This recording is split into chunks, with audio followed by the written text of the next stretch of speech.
Hello नमस्कार। आज हम आपको बताएं मंदिर जाते समय कौन सी सावधानियां रखनी चाहिए, क्या करना चाहिए और क्या नहीं करना चाहिए। तो सबसे पहले हम जानते हैं कि मंदिर जाते के समय जो हमारा वस्त्र होता है, जो हम मंदिर में जाते हैं, जो वस्त्र हम पहन कर जाते हैं वो शुद्ध हो, मतलब साफ धुला हुआ। कहने का मतलब है वो वैसे वस्त्र आप ना पहने जिनको आपने पहले पीरियड्स के टाइम में पहन रखे हो। इस तरह के कपड़े आप मंदिर में पहन करके ना जाया करें। दूसरी बात कि आपके साथ चमड़े की कोई वस्तु नहीं होनी चाहिए, जैसे कि स्त्रियों के पास तो नहीं होता है, लेकिन पुरुष लोग के पास जो चमड़े का बेल्ट होता है या फिर जो पर्स होता है वो कहीं ना कहीं चमड़े का होता है। तो इस चीज़ का आप खास ध्यान रखें। और तीसरी बात है कि मंदिर कभी भी खाली हाथ नहीं जाना चाहिए, ठीक है। खाली हाथ नहीं जाना चाहिए। अपने घर से जो भी चीज़ें होती है वो अपने घर से आप ले जाया कीजिए। जल भी हो तो अपने घर से ले जाना चाहिए। अगर संभव हो तो अगर आप दूर दराज जा रहे हैं तो अपने धन से आपका जो अपना जो पैसा होता है, आपकी अपनी जो कमाई की जो पैसे होते हैं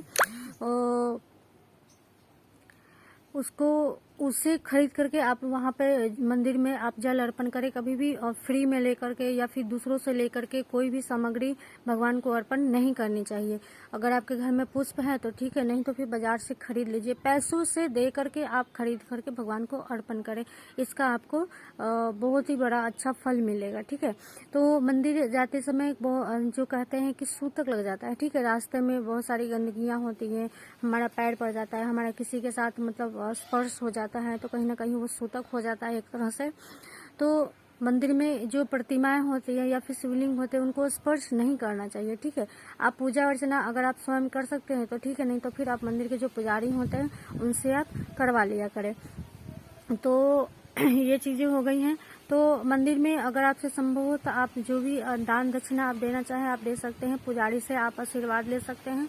ये बहुत ही अच्छे मान्य होते हैं, मतलब एक अच्छा इसको एक पुण्य की दृष्टि से माना गया है। एक धर्म की जो मार्ग होते हैं उस पर हम चलने की जो हमें प्रेरणा मिलती है वो कहीं ना कहीं मंदिर से ही प्राप्त होती है, ब्राह्मण लोगों से प्राप्त होती है। तो ब्राह्मण ब्राह्मणी से आशीर्वाद जरूर लीजिए, इसका बहुत ही अच्छा हमें मतलब इसका परिणाम मिलता है।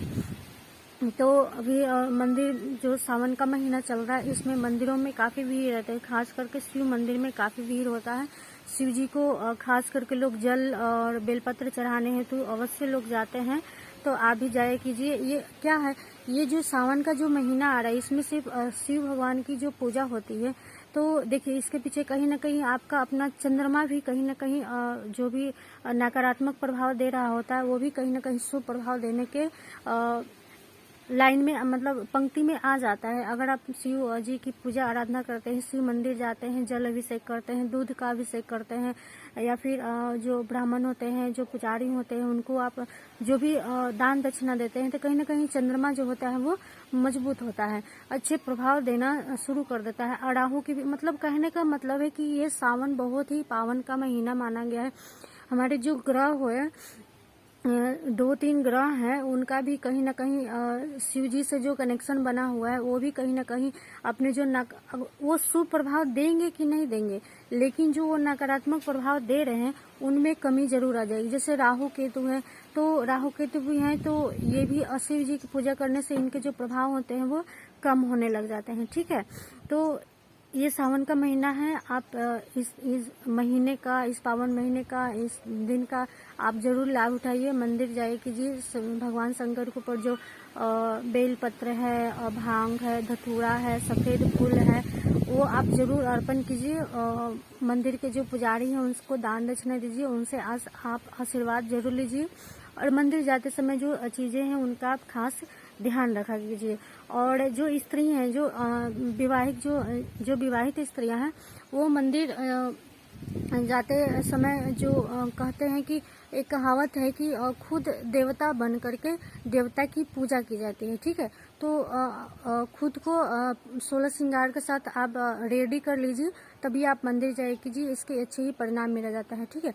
अगर असंभव हो तो सोमवार के दिन अगर आप रुद्रक अष्टम का पाठ आपको आता है तो उस पाठ से आप, अगर हस्बैंड वाइफ के बीच में कोई भी प्रॉब्लम्स चल रही है तो उस पाठ को करते हुए अगर आप जलाभिषेक करते हैं तो इसके भी अच्छे परिणाम मिलते हैं। तो अगर आपसे बन पड़ता है तो आप जरूर कीजिए। अगर नहीं बन पाता है तो साधारण आप सोमवार के दिन सिर्फ सोमवार को सोमवार, क्योंकि मुश्किल से 4 सोमवार ही हमें प्राप्त होते हैं, जिसमें एक सोमवार तो हमारा वैसे भी पीरियड्स के कारण वो गैप हो जाता है, तो 3 सोमवार ही हमें प्राप्त होते हैं।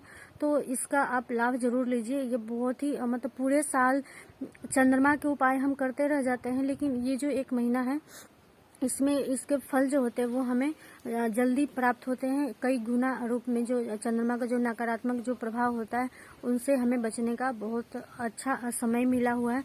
तो आप अवश्य कीजिए। जिनकी भी जन्म पत्री में चंद्रमा दूषित पाया जा रहा है, नकारात्मक फल दे रहा है, वो जरूर सावन में शिव मंदिर जाया कीजिए और जल से अभिषेक कीजिए। और देखिए सावन का मौसम चल रहा है, तो हमारे जो बाग है, बगीचा है, उसमें बहुत सारे अमरूद जो है वो पक पक के नीचे गिरे हुए हैं। ठीक है, देखिए कितने सारे नीचे गिरे हुए हैं।